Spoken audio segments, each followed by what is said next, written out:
Ladies and gentlemen, boys and girls, it's me, it's Ray, and I'm back with video number 2. And I think I've settled on a name for my channel, Mr. Audio, 1969. Mr. Audio because, well, I love audio. In 1969, the year I was born. So today I'm going to talk about a subject that's causes a lot of debate, and it's a hot topic. I think people get a little upset about it sometimes, but I'm here to shed light and to give my take on it, and that is vinyl versus compact disc. Now, I hear a lot of people.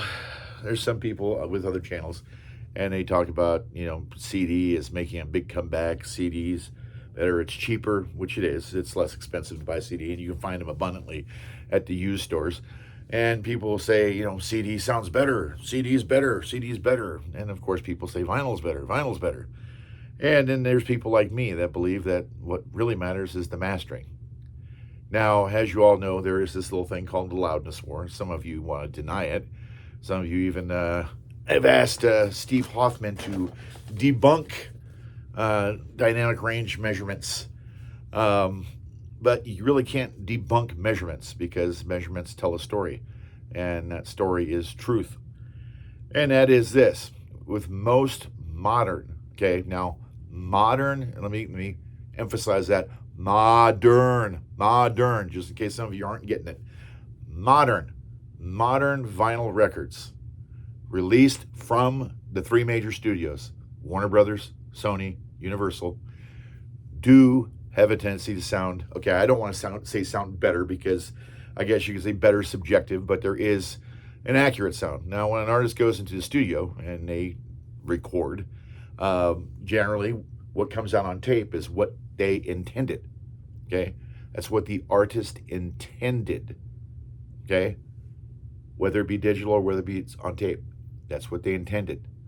Now, the most accurate representation of what they intended is going to be on vinyl. Okay?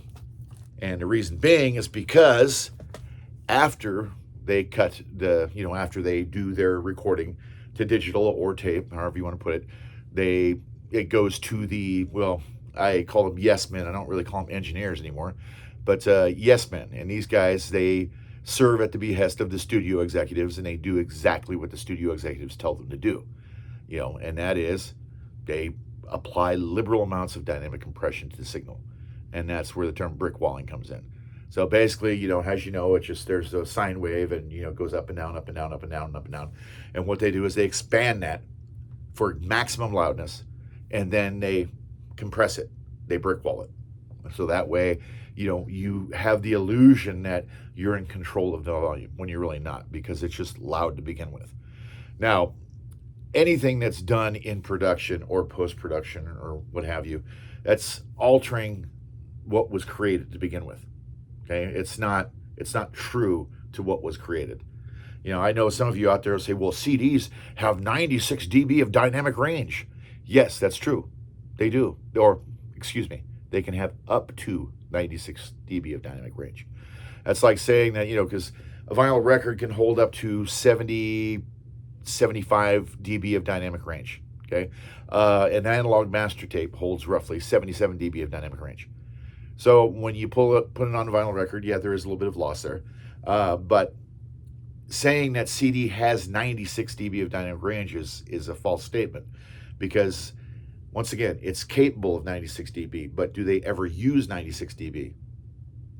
No. I'll say that, no.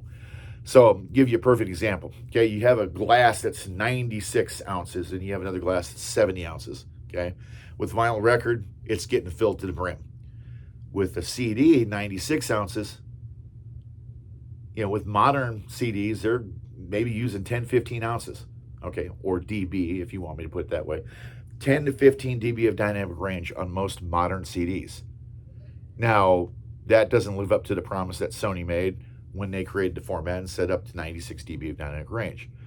Most jazz music has roughly 70 dB of dynamic range when they put it on a CD. Classical has sometimes higher, especially if it's recorded digital, it'll have higher dynamic range because you need that dynamic range. But here's the thing, I mean, why settle for less? You're getting something that's just loud. I mean, I get some of you like loud, but if you want loud, buy something that you can crank up and it starts to sound better as it gets louder, not worse. Because it's already been proven that with some CDs, if you start to crank them up, they'll start to distort, and they will.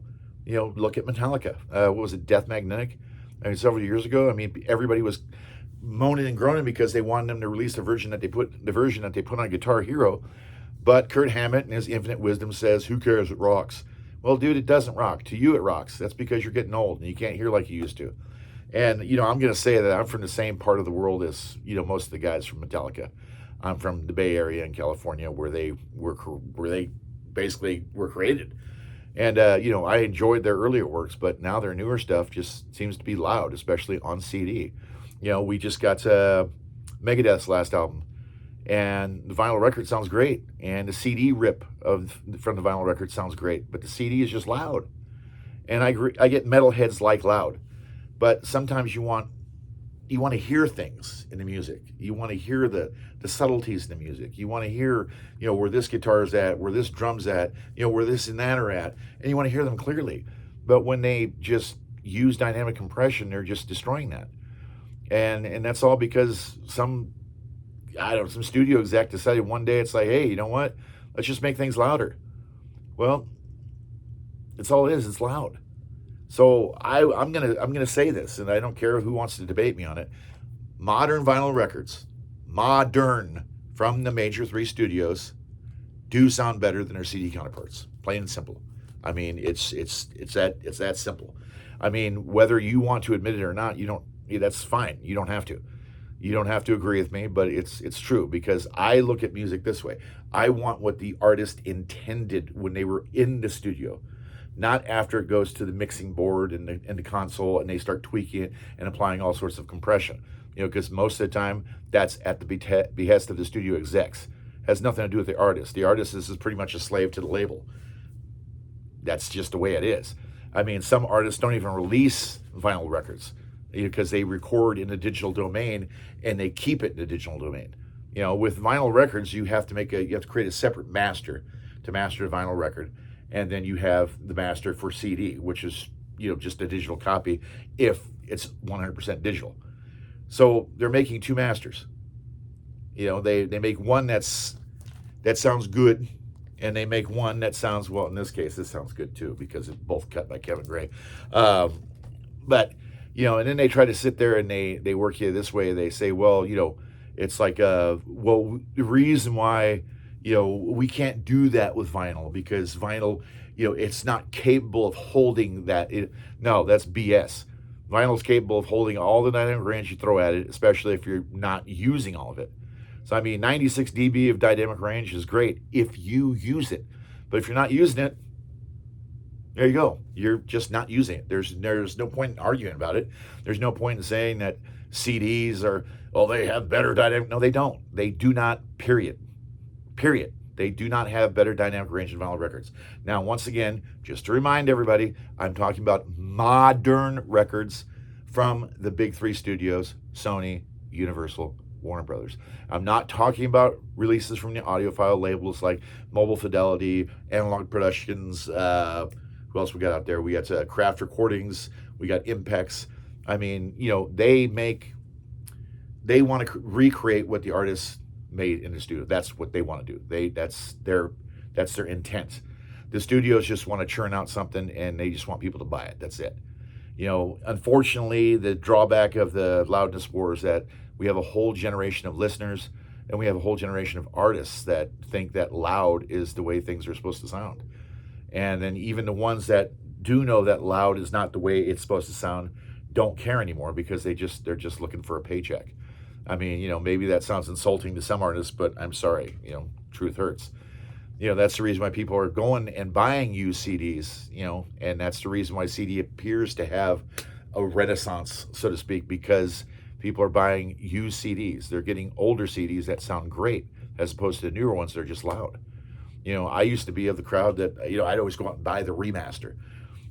Back in '98, I was buying up all the Billy Joel remasters, and I listened to them and I thought they sounded good until I compared them to an original, and I was like, oh, there is a big difference here.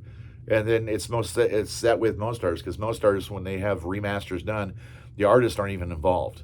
They're not even involved in the process. The studio just churns out a remaster. They inform, or they make the engineer. They tell them, it's like, hey, just cut it loud, cut it hot, make it sound like it's live. Well, live music needs to sound live. A studio recording needs to sound like a studio recording. It's that simple. I once again, I get not everybody's going to agree with me, but hey, you're free to argue with me in the comments. You're also free to like and subscribe, by the way. This is a new channel. I'd like to see everybody jump on board. But yeah, I have, like I said, I have this. I have a lot of this is, of course, the Tone Poet series from Blue Note. And then this is the Blue Note 85 series that was released in Japan. They released like 120 titles that were accounted for some of the Blue Note Classic as well as the Blue Note Tone Poet series. And they sound fantastic. Even says right up here, says remastered by Kevin Gray. So Kevin Gray basically took this is what I think he did. Once again, I could be wrong, but I know that when he did when he cut the records, he also made a digital copy as well. A high resolution digital file, and I think that's, and more than likely that's what was used to make the CD. But if there is compression applied to these, it's very little. It's not a lot. And I think that's where people get caught up, like the one person I referred to who wanted to get Steve Hoffman to debunk dynamic range measurements. Now, if you have a dynamic range measurement in the red, and you can easily look at this up at what DR Loudness War, if you look at it, it's in the red, it's bad. It's just bad. That's a lot of compression. It's just loud music. That's all it is.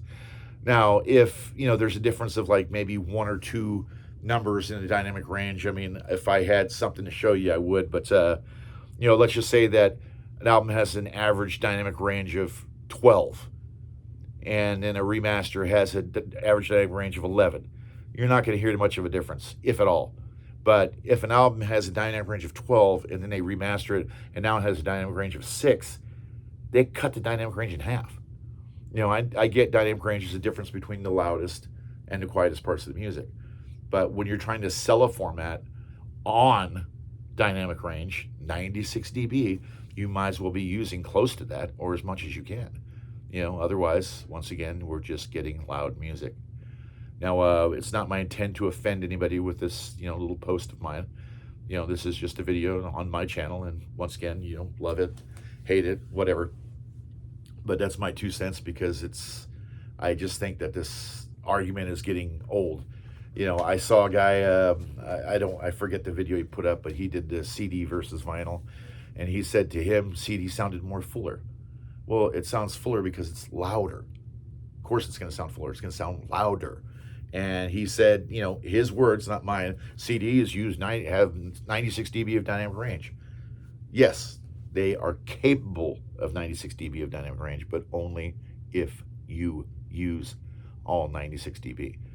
Otherwise, it's just, once again, it's just loud. So, I mean, there you have it. I mean, most modern CDs recorded by the major studios, Sony, Warner, and Universal, use probably close to 15 dB of dynamic range. That's about it. This is something you can look up, verify for yourself. I mean, you can argue with me about it if you want to. That's fine. That's why I got this channel. So that way I can have, constructive conversations with people and have little debates every so often. But yeah, that covers it for this topic. I mean, next week or within the next few days, I'll drop another video, and then we'll see what I want to talk about then. But I'll take a few minutes here to go over some other things that's near and dear to my heart. If anybody's looking to get these, if anybody's out to get the Blue Note CDs, Blue Note's selling them on their website, so you can get them right now through Blue Note. Or there's CD Japan, there's Tower Japan, there's all sorts of places to get these. You can get them on Amazon. I wouldn't recommend Amazon because it's a little bit more expensive, because in Japan, these are what's the price on these puppies? They 2,200 yen. So 2,200 yen is about maybe, I don't know, about 17 bucks, 18 bucks. And then, on Amazon, they sell these for like 25 bucks a piece, unless you find them on sale. I get most of my CDs from Japan, and of course I buy a lot of used CDs, because to me, that's the way to go. To my ears, and from what I've heard, most of the Japanese jazz reissues sound fantastic. I mean, I'm not an expert, on taking measurements, because I've never done them, so I wouldn't claim to be an expert. I use DR Loudness War to get my measurements, and I think it's an invaluable tool if you want to find out the dynamic range of a specific recording.